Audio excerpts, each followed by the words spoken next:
All right, guys, welcome back.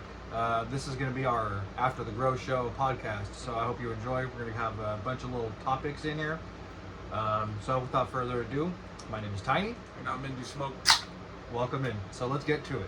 All So right. we got a nice list of things. I think we got 6 to 7 things we're going to talk about. Stuff we have some experience with, stuff we're still learning. That way we can maybe give out some knowledge of what we know already. What we've learned. And what we've learned. So I hope you guys are ready, and I hope you guys enjoy. We're gonna get started off. We got a joint, some Platinum OG, and then some. It was some sort of purple that was given to me. So Hell yeah.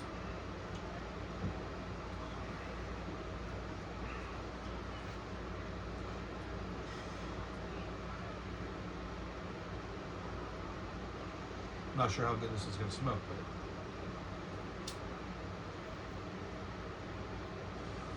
but. All right, Andy. What is our first topic? All right. Our first topic. Whatever you want to pick, we can start it. These are all going to be related topics. Let's start from the top to the bottom. Our first topic is gonna be seeds versus clones. Seeds versus clones. That is a very good one. Let's see, move this over. Just more both into this. There we Uh, go. You wanna kick this one off? yeah, sure. All right.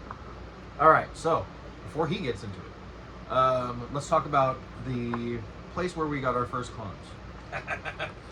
The Clone Conservatory. I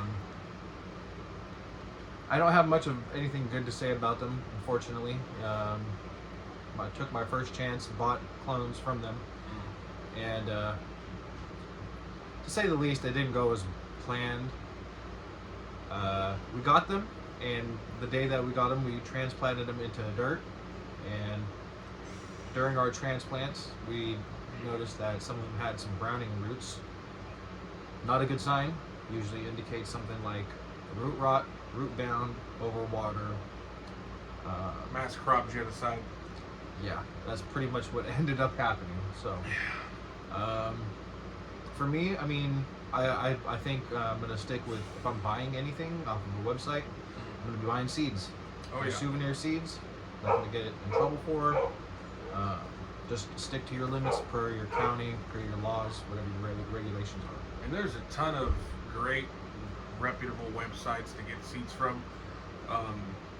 Just a couple off the top of my head. Seedsman's is really good. Fastbuds is really like good. Seedsman's. And me personally, at one point, I'd really like to try Barney's. I know we've looked at Barney's a couple of times. They have some really good I hear selection. a lot of good things about Barney's Farms. So Real good selection, and I mean, their website breaks it down real easy for you to find the type of stuff you're trying to go after. So, I mean, I look forward to them in the future. And but yeah, Seedsman and Fastbuds, if you're looking to do autos, yeah, they might have photos on there. I can't. on Fastbuds. Yeah. I think they do have some photos and then Yeah. some fast flowers. So I mean, they're like photos, but they react with light cycles. So, but they flower fast as autos apparently. So, not something we have a whole lot of experience in. We have talked about looking into that though, and maybe trying that. I was thinking about it. I probably should have maybe ordered some on my last fucking run. That's all good. We'd be doing the seed thing regularly, huh? Yeah, I mean, I'm pushing through tons of seeds. I'm just trying to get experience. So it is what it is. I mean, Absolutely. sometimes I lose, sometimes I win. So far, it's 50-50. But personally, I think buying, going to go seeds over clones. What about you? Oh yeah, no, hands down. And not to say that, not to even discourage people from doing clones. If that's the way they want to do it, that's fine. Just make No, sure we're just talking about buying clones. Make sure you get your clones from a reputable place. Make sure that everything's intact in the way it's supposed to be, so that you don't have a major problem and mass plant genocide. It's very, very sad, especially if it's your first time. It's very sad. Yeah, it is definitely something you don't want to have to deal with if you can avoid it. Like you said, get your clones from good places. Preferably, cut your own clones. Make yourself a mother plant. Cut off clones, or let that still be a mother plant, but let it grow out. You know, after you're done, you're ready to veg. After you're done vegging and you're ready to flip it into flour, just send it. And see, the best part too is if you fuck up, you can only be mad at yourself. Yeah. So at least you know who to be mad at. If you're like, well, somehow these clones have powdery mildew, it's probably something you did. So let's try and avoid it. You know, let's just take everybody else out of the picture. I feel like that's probably the easiest. I know. I seen Scotty Dude Grow Show.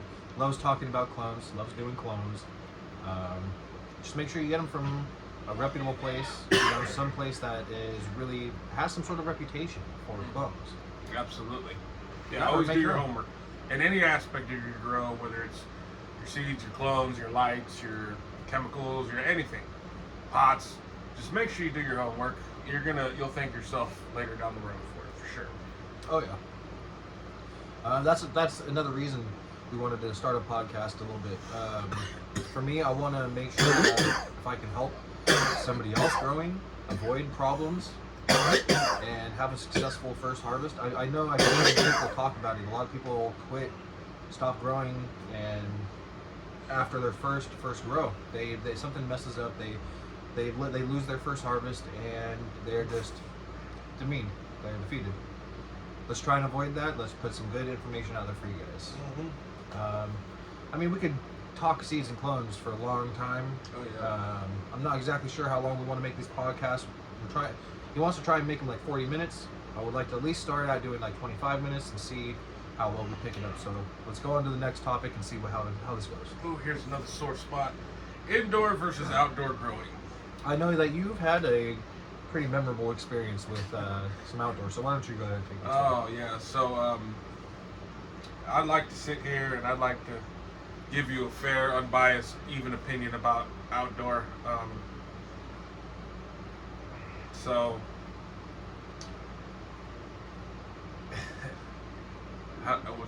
trying to find a nice way to say this.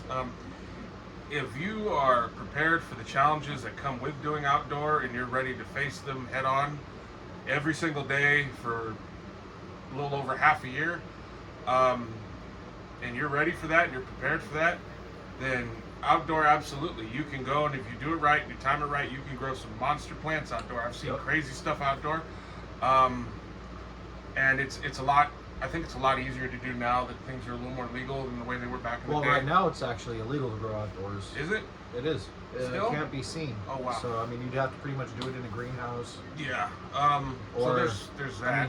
Really, I'm not promoting any kind of illegal activity, but you could always grow them small behind your fence, but yeah, just be careful. It's not worth getting in any kind of trouble.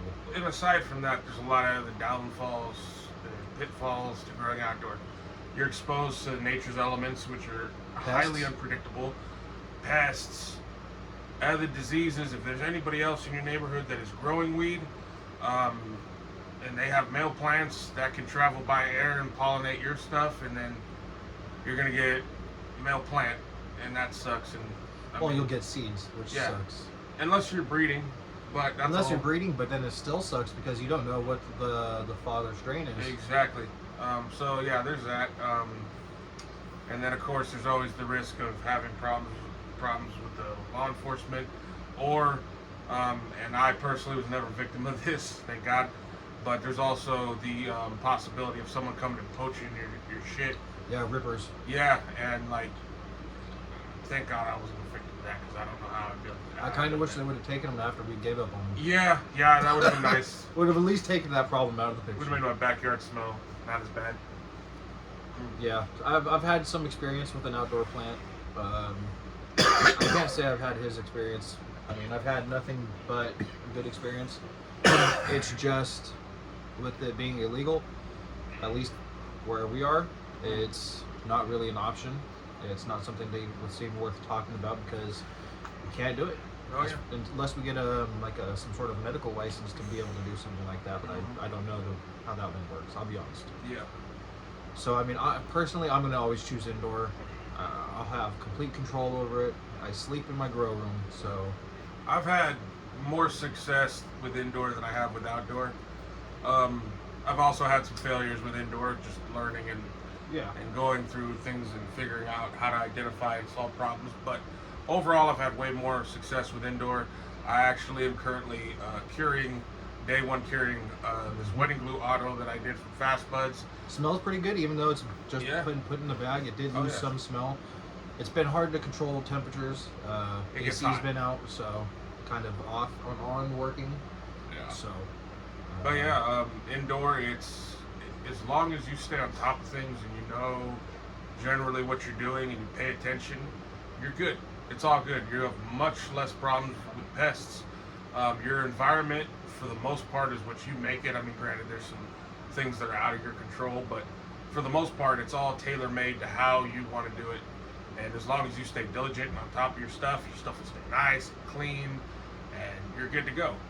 And just make sure that you have good airflow. Mhm. Like that's one of the biggest Oh, yeah. benefits of being outside is you have great airflow.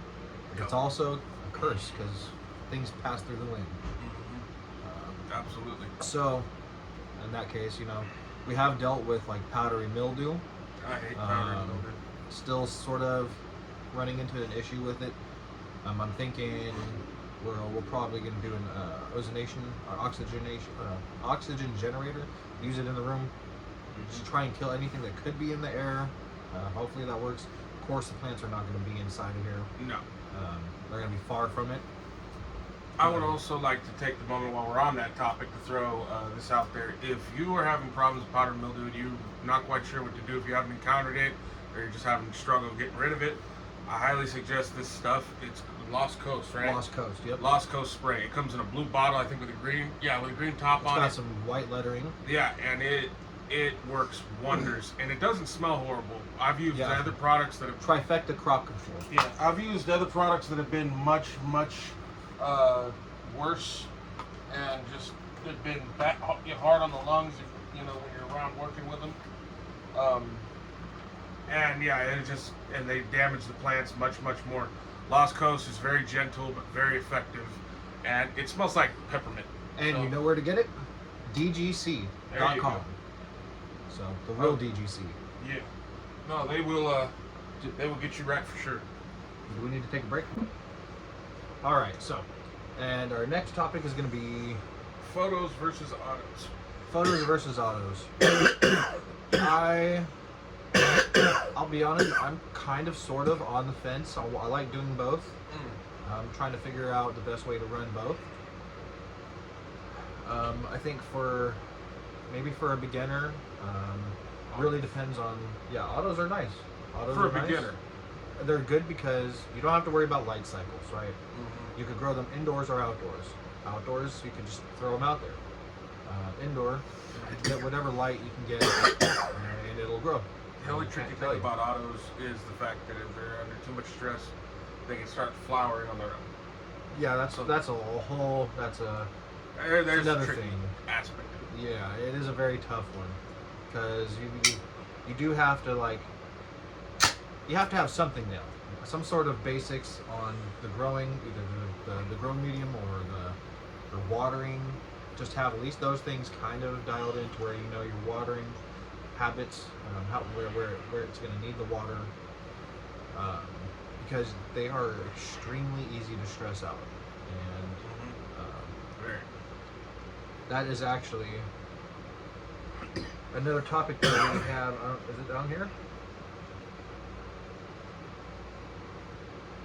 Maybe we'll get into that one on another one. Yeah. Or we could just throw it in with this one because we're already talking about photos. So, I mean, photos are good for their quick growing abilities and non-reliancy on light cycles. I'm really liking photos for the long veg time that you can do. You have all that time to fix it.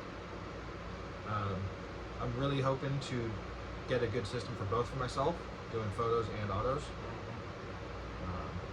I'm really excited to do that for cloning purposes and just perpetual grow. So, what about you? I'm kind of the same way. I'm on the fence. They both have their ups and downs, obviously. Very different type of grow styles. that you're going to have between the two, because they run on such different life cycles, much different duration on the life cycles, and stress affects them differently. So I'll say this, because I'm so in the middle about it. If you're a first-time grower and you know you're not the most patient person in the world, autos are probably a good place to start for you. They're going to be much faster. You're going to see progression much faster, which I know from me in the beginning, and I'm sure a lot of other people, you sit there and you're just like, okay, well, it's been 2-3 days. I haven't seen anything happen. Something's wrong. Like, no, it's just their photos. They have a much longer growth cycle, so they're going to take longer to see progression. Whereas autos, you can see progression every couple of days, really. I mean, I've seen it happen quite a few times already. Yeah, that what is that? The cream cookies auto? Yeah, the cream cookies. That one's probably the most dramatic plant that I have. And I know that sounds silly because it's a plant, but no, this plant's dramatic as hell. The moment that it just slightly needs water, like not even direly needing, like just slightly thirsty, it will be dramatic as hell, and it'll start drooping all ugly and just, it's like trying to catch your attention, but it's not even that serious. None of my other plants do that, so that's kind of interesting. I guess it's a little unique to its own. Some plants are picky. Some are very. That's another thing. I think a lot of people don't touch topic or quite talk about enough is that plants, as odd as it sounds, they truly have their own different personalities on how they grow, how they intake, how things affect them, their optimal grow conditions, and what they like, what they don't like. Right now, I have a Northern Lights auto that from Fast Buds. That is, it's a real powerhouse, and it just intakes. It intakes almost instantaneously. For auto, it is fairly bushy, or it is fairly tall, and a pretty hefty plant for being an auto. So there's a lot of different, upsides and downsides to photos and autos. They have their own little quirks about them. They all have their own little issues. It's all about what type of preferences you have for grow. And I mean, so as far as like for a beginner, it's a tough one to say which one is better. I know everybody's gonna say photos. It depends on how patient you are. Well, patience is that too, but the kind of experience you can get from the photos and the autos is insane. In 3 months, you can get almost a full experience of a grow, how nutrients are getting uptaken and when they're needed, compared to like a photo. A photo is like when you start that plant, your main focus is getting it to veg, get it to veg where you want it. And that comes with training.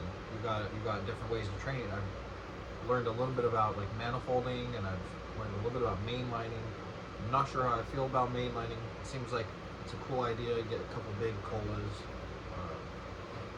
but I don't know. I'd rather have a bunch of little tops and have a bunch of nice like little colas. I like that. Most definitely. With autos, I know something that we wanted to talk about with them is training compared to your photos.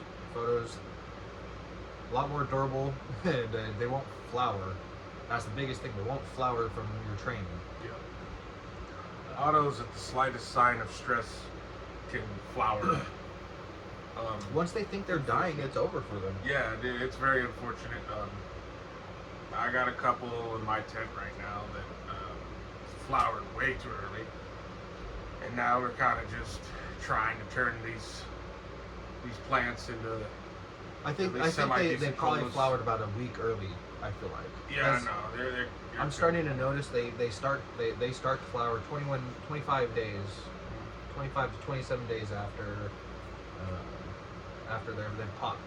Right. So that is something I'm learning a little bit about. I was trying a new technique. I don't know.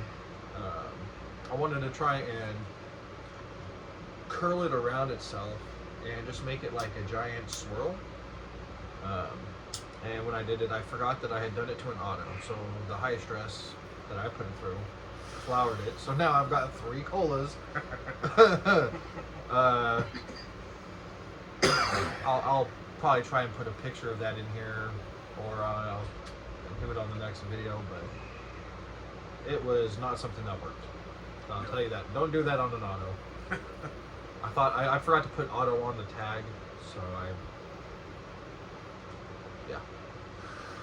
set myself up for a disaster really bad. Yeah, autos are a little delicate like that. They really are. They're cool. Yeah. I enjoy doing them. They're just delicate, extremely delicate. Like I have one. Actually, no, I take that back. That's my photo. I have a PSYOP R1 photo in the tent Ethos right now, Genetics. and it's so fragile. It got beat up by the fan. It Yeah. almost collapsed on it. Well, actually, kind of did collapse on it. It did collapse on itself. You just saved it. And I tried to save it. I'm trying to save They it. gave it 4 crutches. And now I'm just like, I'm almost expecting there to be like a bud form on it like in a day or 2. No, but that one's not an auto. So Oh, it's not? Okay, well good then, yeah. So either it's going to live or die. I think it'll live. I hope so. It's been moved away from the fan, so it should be good. Hopefully. I don't know. So, I think we're both a little 50-50 on it. Yeah, It I seems like. definitely say so. For a beginner, it just depends on which route you want to go. Do you want to spend 6 months learning like nutrient cycles, watering cycles, and how it flowers, when it flowers? You want to spend 3 months growing it from seed to when you pull it out of the ground. I mean, I think that's all personal choice. Think about that when you are picking seeds, or if you're trying to go clones. If you are going clones, isolate your clones and try and figure out a way. Make sure you check your roots when you get them. Don't take the chance if you don't have to, unless you can figure out a way. Maybe some hydrogen peroxide water and drench the roots and see if that helps. I don't know. I wish we would have tried something, but I didn't think about it at the time, as this was my first clone experience. So Yeah, we were very new to it at the time. yeah. Well, you want to get on to this next topic? Oh yeah. Oh, See what we got. This is another good one. We failed in this area as well. Pot sizes and types. That's a good one. That's always definitely. I'm going to start this one off. I'm just going to give some friendly, free advice here from one grower to another. If you're growing on a budget, you got to, pinch pennies at every corner, because the real thing about this is grow shit is that it's very expensive. It can be, depending on how deep you want to go into it. And if at one point I thought, let's cut some corners, we'll save a few bucks. It'll matter in the long run, I guess. So I didn't have any accessible pots to me at the time, because we were still accumulating stuff as we were going. We're still kind of doing that, but we have a good stockpile of stuff now. And I was like, well, I have more seeds, but I can't start anything because I don't have any pots. So then I thought, well, shit, okay, I have a bunch of empty 1-gallon water jugs, right? Okay, cool, no problem. I can work with this. So I cut the top of it off and put some holes in it. And I was like, yeah, absolutely. Throw soil in it, threw the seed in it, watered it down, humidity dome, boom, we got it. And it worked. For a little bit. It sprouted and popped or whatever and started to grow. And then one day we were sitting there talking, and we were like, why is there green all up in, like, are the roots supposed to be green? And I'm like, no, roots are supposed to be white. Yeah, so we're sitting there trying to figure it out for a minute, and we find out that I thought there was some sort of fucking, like, I don't know, some kind of killer plant that was just growing inside of the damn thing. I didn't know what it was. yeah, it ended up being algae getting in there, because apparently when you have growing clear see-through plastic, that'll happen. And especially because you have light. And when they stay wet, that is what happens. Yeah, so if you're having to grow on a budget, don't cut corners. Just get something that's not see-through, and you'll be all right. The fabric pots, that's one of the things, pot types. Fabric pots are absolutely amazing. They are.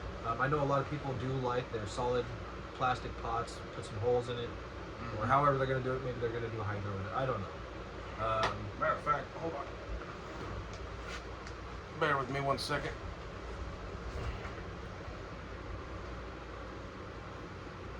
Yeah. I coincidentally had a few sitting on top of the tent.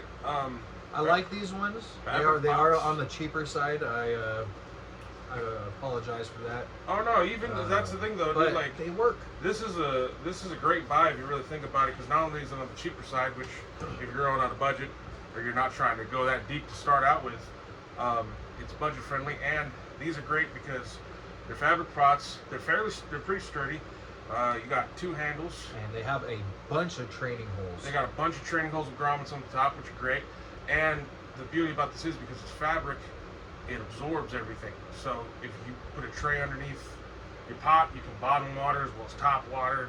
And it's super efficient. Yeah, and you're good to go, and it ain't gonna break the bank when you go to buy pots. So fabric pots are great. They're probably my favorite. I think you can, depending on how cheap you want to go, you can do $10, you get 5 of them. $20, you get 5 good ones. It's all about that.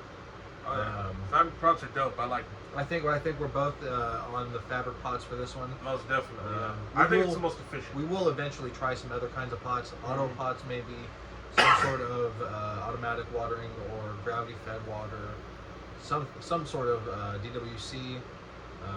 But we'll get into that in the future. Do another little run on pots and stuff when we get there. But we both like our fabric pots. Now, pot sizes. I have tried a lot of different pot sizes, from 1 gallon, 3 gallon, 5 gallon, 7 gallon, 10 gallon, and 15 gallon. What would you say your favorite was out of the bunch? The idea of a 15-gallon pot, I really like that. That's probably not going to be my top though. I'm really liking some 3-gallon pots. Maybe the most would go 5. Those are the sizes I like. 15-gallon one for the idea that you can plant multiple things in there. Maybe once we get a living soil going, doing something like that, we'll try some bigger pots and see how that works. Yeah. We tried it with some regular stuff. So, what about you, man? Well, I'll say this: 15-gallon is it's a really interesting choice. A really interesting way to go. It's a lot of water too. It's a lot of water. It's a lot of soil. So, as far as price point goes, it's not the most efficient. But if that's not an issue, and I think if that's not an issue, and you're fixing to grow a 6-7 month photoperiod plant Or mother. or mother, you know what I mean, and you're really you really want the space for root development and root growth to happen, I'd say it's a really solid choice. It could be really good for clones. Yeah, if you're running autos, 15 might. No, not really. 15. Might. Yeah. I think the way I did 15 was probably wrong. I went with wider. Yeah. And autos, like we learned, once they hit the bottom, they want to flower. Yeah. That's another thing that they want to do. So at least for me, I'd probably say either a 3 or 5 gallon. But specifically, I'd want a 3 to 5 gallon fabric with. I want it to be shorter and wider. I wouldn't want it to be so tall. Now you do it for photos, or Um, because I mean that was one thing I was going to say with the 15-gallon pots. I think I went the wrong direction. I went with wide. Maybe I should have gone with a little bit taller and a little bit skinnier. 15-gallon, almost like a barrel. yeah. know, Okay. maybe- I mean, for a photo, I'd say a 15 gallon would be appropriate. Like I said, one you're going to spend 6-7 months on. Absolutely, you got time and you got root space and all that. You're going to be good to go. But if you're doing autos, I'm gonna, like 3-month plant, maybe 3.5 at the most. Oh yeah, I'd say 3 to 5 gallon. Yeah, most definitely 3 to 5. That Yeah. seems to be a happy medium. 5 It might feels seem like a the little perfect. big, but at the same time, I don't know. much. Five could be the perfect size. I mean, that's could be. that's usually plenty deep for them. They can get really tall, even with like the ones that we have currently. If you've seen either of our channels, or I mean, I guess his channel or our channel, So, yeah, I mean, 3 to 5 seems like the safe bet between the both of us. So think about 15 if that. you're trying to go crazy and do some crazy shit. If you are going smaller pots and you do end up trying to do some like 1 gallons, use them to transplant. I definitely say give that a shot. I know it is a scary kind of thing to think about, transplanting your autos. I hate transplanting. Yeah, autos me or personally. photos, I guess, but Any autos type of especially. transplanting, because you're stressing them out. Yeah. Especially autos, because you're stressing them out. But dude, I've seen some videos of some people that actually take scissors to 4 corners of the bottom of the root section, cut it, and pretty much like open it up so that it's more effective. And they have had success. I'm not saying that this is something that we're gonna do. I was about to say, I'm not doing that. I'm not doing that. Hell no, you got me fucked up. So this is something I've been working on. I'm not and doing we're just it, gonna so. start hacking at the root system. I'm cool. No, that's why we have the recharge. The recharge is great. Throw it on the roots when you take it out. When you put it in your new pot, water it with a little bit of a recharge, just to get it in and get that inoculation started. And the recharge won't burn your plants. It really won't. I mean, Trust me, it would have happened to me for sure. In the first you're probably time more I- likely to overwater your plants with a recharge than you are to burn them. Yeah, So, this is very true. This is very, very true. you know how those people are? There's something wrong with my plant. Throw some recharge on it. Doesn't help everything, but I mean, it's, that's the way it's it great was. for the roots. That's the way it was kind of conveyed to me the first time. But who? You. Oh shit. It was supposed to be God's miracle with the way you described it. It's it's man's gift to plants, to nature. All right. Next, this is gonna be a fun one because you and I are on very two clear different sides of this one. Fox Farm soil versus cocoa and perlite mix. Well, I mean, I don't think we're both really. I mean, you're more settled, I think, on soil. Soil's safe. Their soil is very safe. It's very good soil too. Fox Farm ocean floor. It's the only Ocean soil. forest. Forest, sorry. Ocean forest. It is the only soil that I've used since I've started growing, and it's never let me down. I told him never, don't do the miracle grow ever. Yeah, actually, I remember what was it? I think the very first time I was growing, and when I was on my outdoor run, I was doing it with somebody else. And I remember I called you and I had asked you, "Hey, would Miracle Grow work?" And that was the first thing you were like, "Don't buy Miracle Grow." He's like, "Trust me." He's like, "You don't want to do that." If you're gonna spend money, spend it someplace that is safe and has some history behind it for this. So Fox Farm soil, yeah, it's never failed me, not once. It's always done real great. Cocoa, I actually, believe it or not, there's that one plant that I do have that it's in a cocoa mix. Yeah, the Northern Lights. Yeah, and that thing is a monster. So I think that one benefited because you can't overwater it really. This is true. So I mean, I'm not knocking cocoa and saying that there are no benefits to it, because there are. But me personally, I like the safe bet of knowing that using that soil the first month, I'm good to go. After that first month, then I can start, kind of taking over. But it is nice to kind of have that insurance in the beginning, kind of backing your shit. I can't lie. Unless you're a nutcase, you just overwater everything. But Well, it happens. it happens. It happens. But yeah, so soil is my main to go to. Even though I have a hotel full of cocoa and perlite that I only use once, but I think when we get some more soil, we'll mix it in there and just get it used up even and mix. get a good mix on it. Hell yeah. Because I mean, it's got good properties. It's gotta be mixed right. This is You need to make sure there's enough perlite. This is another and thing, cocoa. and I really want to make a point to say this. This is the only other thing I'm almost as mad about as a Club Observatory. If you're gonna go buy cocoa, buy it already loose in the bag. At the hydroponic store we went to, I seen they gave you the option to buy it with perlite or without perlite, or however you wanted to do it. But don't go buy the brick cocoa. The big 10-pound brick. Looks like something you'd see off the coast of Miami floating in the water, but it's brown. Yeah, don't. That sucks. It sucks. Well, I mean, there are some good ones, but I mean, you Not have the one to we actually got. do your research. So there's a thing called pH buffering and like CalMag buffering. So I mean, it's not a pH buffering, but it is a pH neutral medium, which is wonderful for cocoa, for like hydroponics and bottle nutrient feeders, stuff like that. It's even great for bottom watering because it wicks up really well. But anyway, you want to make sure you get a triple wash to get all the salinity out of it. You want to make sure there's no extra salt buildup because that'll just cause you a lot of problems. So look for something that's at least triple washed. As far as I know, that's the way you should go. Make sure it's also buffered. Make sure it is also on the package that it is buffered. We bought some. It gave us no information, so I didn't really know at We the didn't time. know shit. We bought At the time. we bought some brick cocoa coir off of Amazon, and we learned. That's That's everything still a that we've 10-pound been doing. brick on We've top been of the learning. tent right now. That's been sitting there since we got it. Yeah, it's got some perlite mixed in there somewhere. And, Not to mention, if you do buy brick cocoa, whether it's good, bad, or indifferent, there's still the reality you have to break this down and mix this up. Now, if you're smart, you're probably going to go outside.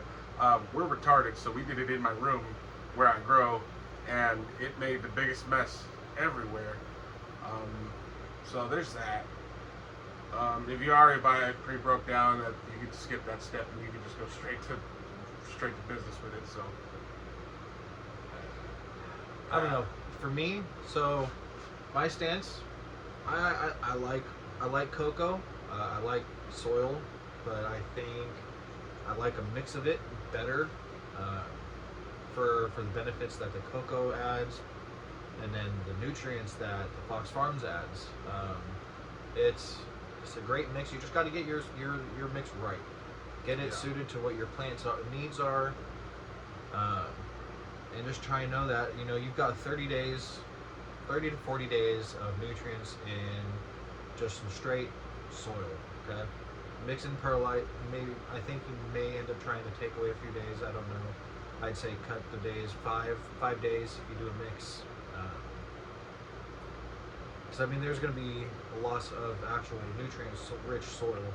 So when you mix in the cocoa, but that's why you add worm castings in there too to kind of try and I guess buffer that difference in nutrients. So I mean, I like a good mix: cocoa, perlite, some Fox Farms, and a little bit of worm castings. And shout out, Justin over at My First Worm Castings. Appreciate the business. Great earthworm castings. Yep. They do wonders for your plants. I love finding worms in it. One of these days we're going to be using that to make ourselves like a little living soil and do a little living soil bed on the side and I'll see how that goes. I'll say this too, and this stuff is so legit. The other day I was bored. I was a little high. Is this when you took the scope to it? Yeah, and I just started going around everywhere scoping stuff with our scope. We used to check for trichomes and stuff like that. But I decided, let me scope the bag. So I scoped the bag, and I saw worms. I saw other little legged critters crawling around all up in there, and that was an experience. So yeah, it's a real community. It's very much bugs living. and microbiology. Yep. I think it's great. It works real well. Yeah, it works great. Yeah. It really does. I have nothing bad to say about these worm castings. It's crazy. You can get a bag, you let it sit there, you go look at it a week later, now you've got like a little something growing out of it, and you're like, what in the like, that's how you know it's good. It's just sitting there in a bag growing. Oh yeah, It's crazy. oh yeah, absolutely. No, it's the shit. But if you do buy bags, from what I know, they have a shelf life of like 6 months. So just buy what you need. Don't buy more than you need, so you don't waste them. I haven't really had that issue. I use a lot of them. I make sure I use what I get. The first time I used them, I tried to call him and he didn't answer the phone. I figured, okay, well I need to get this done. So I just opened the bag up and just started dumping them all over the top surface of my plants, and I kind of smoothed them out. and I started watering over them. Apparently, you're supposed to measure it. Yeah. I didn't cup know per that. gallon. I had no idea, but it didn't mess my plants up. Matter of Half fact, a cup per gallon, but yeah, still. I'll probably put more than half a cup, especially for that Northern Lights. I didn't think about. Yeah. So, learning experience there. I mean, Most definitely. and I mean, hopefully these buds do turn out good on everything. I mean, we could maybe take the top layer of soil off, but I don't think it's any use now. I think it's just riding it out now. Oh yeah. Whatever happens, happens, and we'll just take it as a learning lesson. I know I suffered a little bit. I transplanted some mystery seeds that I had gotten. It was a variety pack from Fast Buds, and shout out Sebastian, Fast Buds. Thank you. Yeah. I transplanted them. I have some that look great. I transplanted them close after they started flowering, so I think that was a great nutrient boost for them. They were able to keep going with their roots and everything. I think that was great. But I had a few that look like they have a nutrient burn or some extreme levels of nitrogen, and they've got they're wispy to say the least. They don't look like they have a whole lot of thickness to them. So Yeah, it's like evil scientist experiment over at Tiny's Grow. yeah, It's got a lot of different stuff going on in there. yeah. But I mean, that's experience right there. I'm trying to pack as much experience as I can get. I mean, I would love a job in the industry, working with the plant that I love. If there's ever something out there, hopefully I'll get it. If I not, hope so. then you guys are going to see a whole lot more of this. Oh yeah, notice if they start paying me to sell weed to people, oh yeah, no, you ain't gonna get my ass shut the fuck up. Fucking I'm gonna wake up Your every day channel will so be happy. popping. Mine will be. I will be so busy. It'll be crazy. I know myself. Yeah, yeah. Maybe Well, one day. Maybe one day. Maybe one day. Well, should we move on to the next topic? Yeah. I think we've got one, maybe two more. Let's see here. Yeah, we got a few more. What do we got? Like 4 more. Wow. Yeah. We may end up cutting it short, and we may not even need to hit all of these. Let's see. Actually, I think no, Because we we did do a all little those worm ones. casting one. So we got this one and one more. We got Those two. okay. Oh, yep. All right. So this next one is actually I don't think that there's any really bad history we have with this one. Lighting. There's a lot of different options and choices for lighting. Yes. A lot of different brands. I've heard Spider Farmer. That's the one I've seen. I've watched YouTube videos. We've talked about it. Spider Farmer, I have not personally used, but I've seen a lot of different people talk about it and use them, and have said that they had great success with it. They're good. They're good lights. Yeah. They're good. They're a good company. They're obviously. I mean, they're like kind of like AC Infinity and Mhm. Vivo Sun. Oh yeah, most definitely. I mean, to each their own. Where they get, whoever gets their stuff from wherever they get their stuff. I mean, there's plenty of different light companies out there. A lot of different options and sizes that you can go with. How did you like those Best Buzz that we started with? You know, to start with, they weren't bad lights. No. They were, I believe, on the cheaper side, and they were like single panel They're only like lights. $115 each. Yeah. So if you're trying to like get into indoor and not dive too deep in right away, that's a really affordable option there for you, and they'll get the job done. You might need a couple of them. Yeah. You know, I think we started off with one. And then I was just like, yeah, this is not enough. we got I a was second like- one. I was like, this ain't gonna work. This ain't gonna work. We got a second one, and then we were like, it still sucks. So we got a third one, And then I was like, okay. now we're rocking.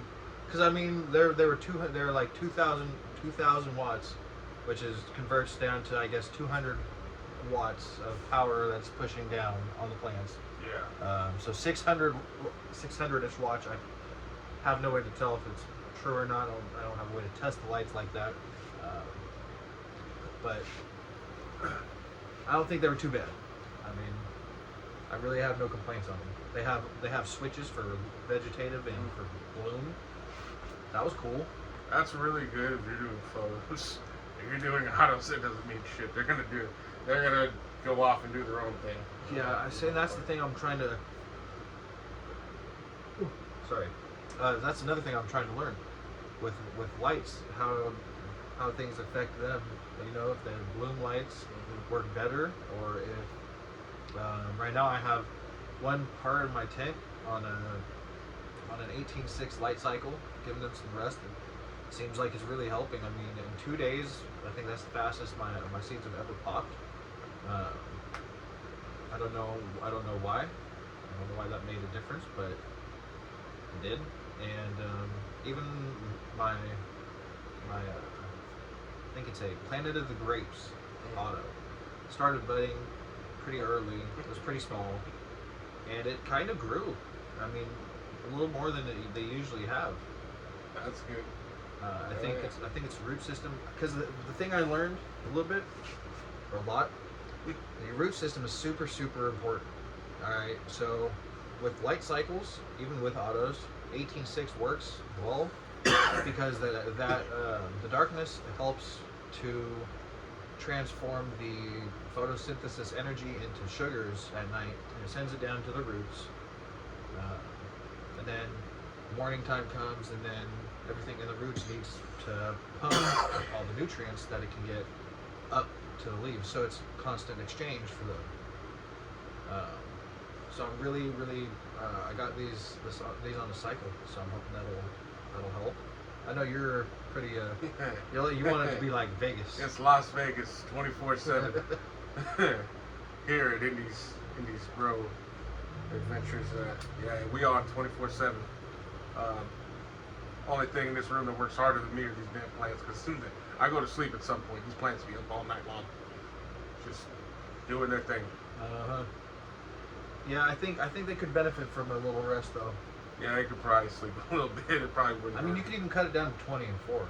That's what I was thinking about trying too. Because, I mean, I noticed, I seen how they grew on 24. Loved it. I loved it. But I'm starting to think that they do need some sort of rest to help the root system grow more. See, it never occurred to me because I got used to just having the tent on all the time. Yeah, I know. And I just like the sound of everything going. Like it's in the beginning, it's gonna drive you up the wall. You're gonna hate it in the beginning. But after a while, the hums of all the fans and all that other stuff, it just doesn't. You don't care anymore. And the light, as long as you don't have any like major openings or any like little leaks where light can leak through, you're good. There was one time where somehow there was a small little pinhole, just a little tiny pinhole that just so happened be right in my face. So as soon as I opened my eyes, it was like God was coming out of my tent trying to talk to me or something, dude. It was crazy. He was like, marijuana is the way. I had to go get duct tape and get the pinholes covered. But yeah, other than that, it's just you get used to it. You know what I mean? But yeah, they more likely could benefit from a couple hours worth of rest. There is a lot to lights too. I've learned about far red. I've learned about UVB and UVC. There's people that are throwing some far red lighting in there for about 5 to 15 minutes after it's lights out. So I guess it benefits something in some way. I've been curious about it. I don't know if it's something I'm going to be able to try. It's gonna make the plants feel like they're blade. Maybe. I mean, if they grow better, I mean, I'm all for it. I mean, you can imagine plants growing with a work ethic like blades. That's some monster guys. Yeah.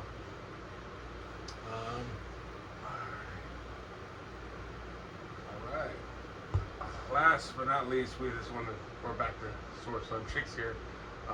Watering methods. Yeah, there we go. You know we got to end on a sour note. So how do you feel about it? What are some of your favorite watering methods? Hand watering. Yeah. Hand watering is my favorite method. Yeah, this one I can talk a bunch about. I mean, I don't know. Do you want to maybe go first? So we tried a lot of different watering methods. We were trying everything we could to try to get some type of system down, especially in the beginning, because we were very new to it. Yeah. And we were very new to it. We didn't know much. We didn't have much experience, and we didn't have any. Neither of us had experience anywhere. So we were just trying to figure it out. So we tried everything. We tried hand watering. We tried automated watering systems, which was a massive failure. I feel like that one could have been better. Now, since you said that, it is true. It could have been better. At the time, one of our biggest issues was we had these pumps that were just not quite strong enough to push the water flow that we needed to make the system work. Now, we did end up getting some different pumps, which I currently use one of them, and I can honestly say I feel like those might be a little too powerful. no, you think? I do. Those things are pretty. They move some water. I'll tell you that much. Well, this is another really good point, thing to say right now. If you are using a water pump as a means to transfer water from one container to another, such and such, it works. I do it. I have 2 5-gallon water tanks with air stones that I pull water out of, and then I live pH it and all that. But if you're going to use one of the pumps, that's fine, but just make sure that you're paying attention, because if you're just standing there and I'm not paying wondering if attention, there's a variable speed thing that we could get. Maybe it's something that plugs into a power cord, maybe. and I can just give it a variable speed. I'm curious on that because Yeah, because like if you're not paying attention in the rate, like this particular pump, and I don't even know what the brand is on it, but VivoSun, is Vivosun? Yeah. Okay, yeah. So if they make some good pumps too. if you're not paying attention and you're just like holding the hose wherever, and you switch it on, like I have a little switch box for mine just to make it easier. Yeah, you're gonna water everywhere, like a lot of it, fast. Which, if you have carpet, is a horrible thing. If you have, Yeah. If you have really nice hardwood, I'm pretty sure that's not good for that. Yeah, you better dry that up real quick Yeah. if that's hardwood. So that's just something to be mindful of when you're doing that. What else did we try? We tried what are those? Pump sprayers. Pump sprayers. I like Those the are pumps. cool. I like the pump sprayers. I do wish they moved a little bit more water. I wish they were a little bit more efficient. Yeah, they're a little. It's a little bit of a slow option. I ended up taking the cap off of mine, and it's got these 2 streams that shoot out, and I'll just use those, and I'll just kind of swing it back and forth, try and make the watering as light as possible. Hand watering is cool. Yeah, hand watering is awesome. It's always best.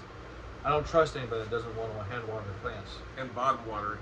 And butt chugging. Yes. You've heard it here. You've heard it someplace else. Butt chugging. It is what plants do. It's what they crave.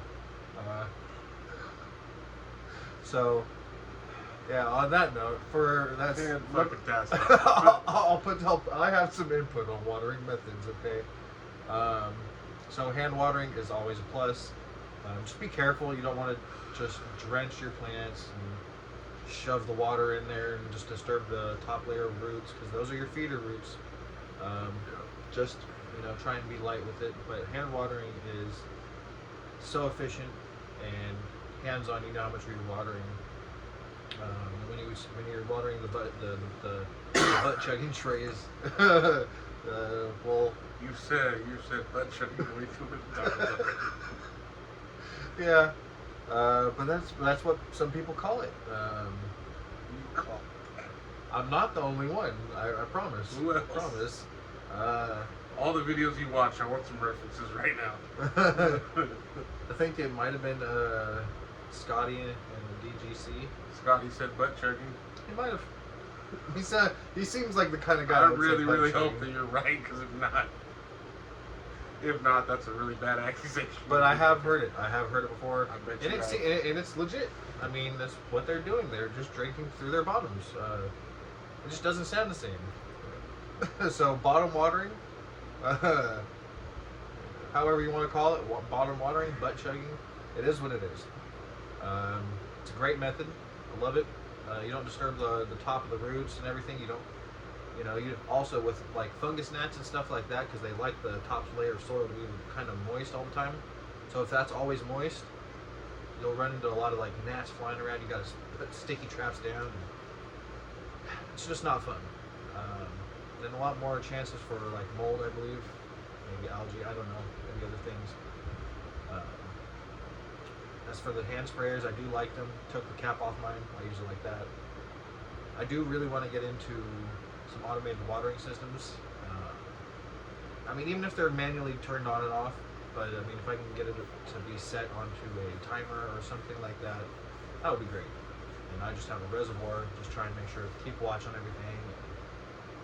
I think we might be okay. Keep your reservoirs clean. Keep them clean, clean them regularly, every week if you can, every couple of weeks, as soon as you can. Just keep them clean. Avoid a lot of issues. Yeah, there's a lot of great watering techniques out there. I know there's a lot that we probably missed. There's all different types of DWC. You've got auto pots that just are automatically watering and they feed themselves or whatever. There's a lot. Bottom wicking, you have wicking ropes that you can use. There's watering sticks you can put into the soil. There's a lot. Yeah, a lot. Well, this joint is also pretty much out, so we made it through 2 joints. Hopefully you guys did enjoy this. We have a whole lot of topics that I have stashed away. We'll talk about them again. So I can't wait for the next time. So, for me, Tiny. And I'm Mindy Smoke. From us to you. Stay elevated. And on the greener horizons. We'll see you next time. Have a good one. Have a good one.